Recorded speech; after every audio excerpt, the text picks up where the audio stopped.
for. Coming here and talking football with you boys is what I was destined to do. Obviously, I feel good about being with you boys.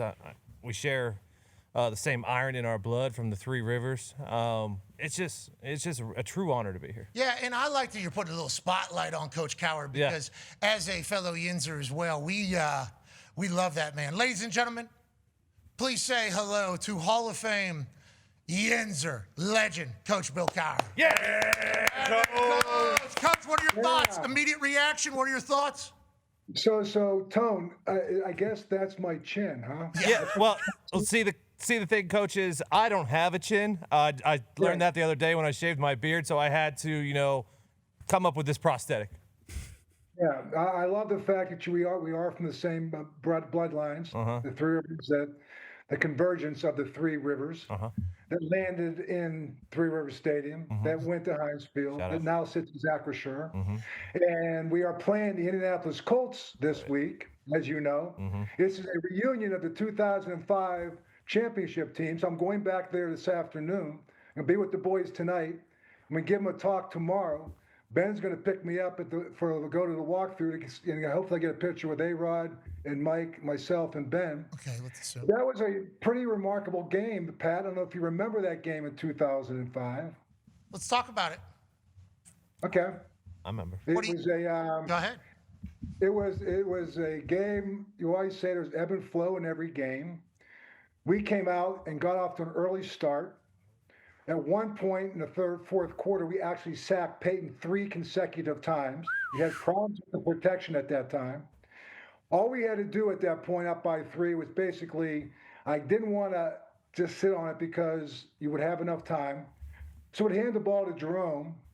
And Jerome, who has never fumbled all year, he happened to fumble the ball on that particular play.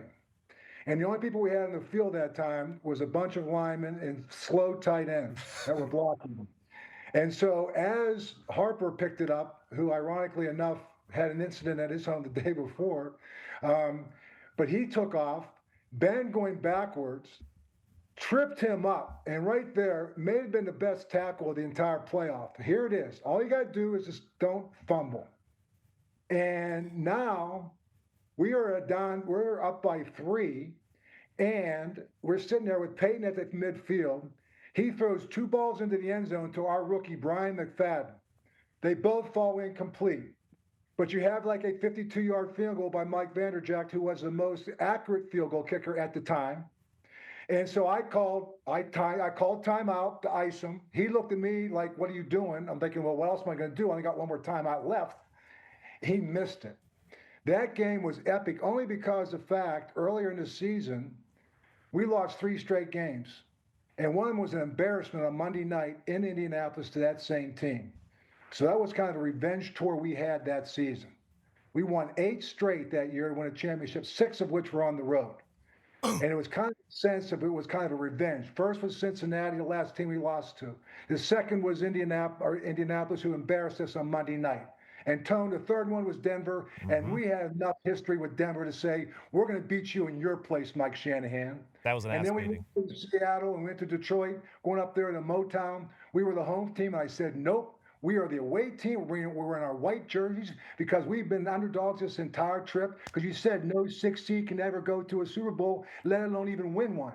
So you know what? We're not only going to do it, and we're going to do it as a road dog. And that's what we did. Yeah, and Jerome Bettis' hometown. He won a Super Bowl for the bus on the way out. What an absolutely wonderful story. Yeah, I got absolute chills you reminiscing on the greatness of that 2005 team. I graduated high school in 2005, him in 2006. So we were living that with you, brother. You need to know we were living alongside of that. Are you speaking to the current team? Because what you just said there is like, hey, hard times during the season. Then we got hot and we started rolling. It was a revenge tour. Are you speaking to the boys?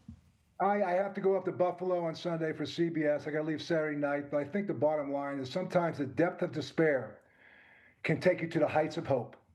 And that's what we were able to go through when you talk about losing 3 straight games in November. We lose 7-2, go to 7-5. Everybody's counting it out. Here's a great story. I'll share this with you, Pat, and we'll probably talk about it. I'm going to talk about it Saturday night. We're getting ready on a Friday night. They play the Cincinnati Bengals. We're a 6 seed, and Mr. Rooney comes into my office about 4 o'clock in the afternoon. Everybody's gone, He says, Coach, how are we doing? I go, Mr. I think we're good. We had a good week work. I mean, Cincinnati, we know them well. I think we'll be okay. He goes, well, I want to give you something here. I go, well, listen, I go, what is it? He goes, the rosary beads. I go, I'm not even Catholic. He goes, just take him. I said, well, we don't need any luck. He said, Coach, every little bit helps. So I said, okay. So I took him, put him in my pocket, and I sat there, and all of a sudden, the Indianapolis game, after Peyton got that ball back after the drone fumble, I went in my pocket. I started holding that thing. I go, come on, baby, work your juju. Come on, man. Come on, baby. So I held him, and we won that game. Vanderchak's lining up. I called timeout. I went to my pocket. I go, okay, come on, baby. Come on, rosary beads. Misses. We go out to Denver. It's about 10 minutes before I'm shaking hands. We're coming in, getting ready to come to the huddle. I go, shoot. I ran into the huddle. I ran into the locker room. They go, where's Coach going? Let's go to the bathroom. Is he nervous? I go, no. I forgot the rosary beads. So I had to go in there, got them back, put them in my pocket. And to this day, I still have them. I'm going to pull them out on Saturday night as I meet with some of the guys and just talk about the element of what happens with that football team. It started at the top. It trickles down. We were a special unit because we all had a degree of sacrifice. We all had a degree of commitment. And we all learned to trust one another and have each other's back. It wasn't our most talented team, but it was our closest team. And that's what I'm proud of. And so sometimes I sit there and say, no matter where you are, the depths of despair can take you to the heights of hope. That's a bar right there, Coach. That's why you're a Hall of Famer. That's why we're proud to have you as a Yinzer and friend of the program. You're the man. And also, the inspo for Tone Diggs on this beautiful Halloween. Ladies and Tone gentlemen. Diggs, you made my Halloween, brother. I love it. Thank you. You made my childhood, Coach, so thank you. Oh, yes. Yeah, we love that. Ladies and gentlemen, Coach Bill Cowher. Yeah, Coach. Thank you, Coach.